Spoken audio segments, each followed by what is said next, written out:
This haunting apartment in Tokyo, Japan is full of scary secrets.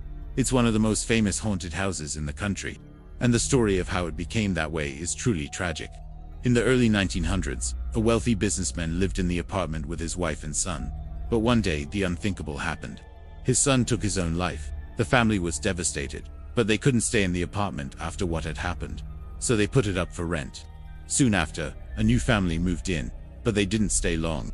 They claimed that the apartment was haunted by the son, and that he didn't want them to live there. Eventually, the apartment was converted into an office. But one day, a secretary working inside heard some strange noises.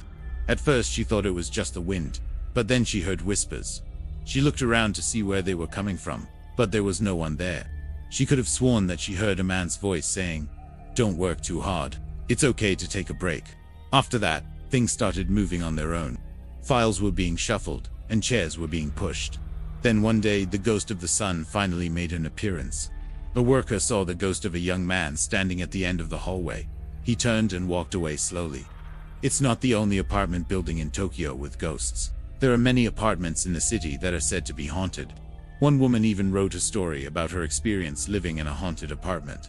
She said that every time she turned on the television, the ghost of a little girl would appear. The ghost would walk through the walls, and she would often feel the little girl touching her. Sometimes the ghost would make regular appearances, but then suddenly disappear after a while. When she finally moved out, she found a small box in the closet. Inside was a picture of a little girl who had died in the apartment 70 years earlier. Do you believe in ghosts? Let me know in the comments below. And if you want to hear more scary stories, stay tuned for more videos.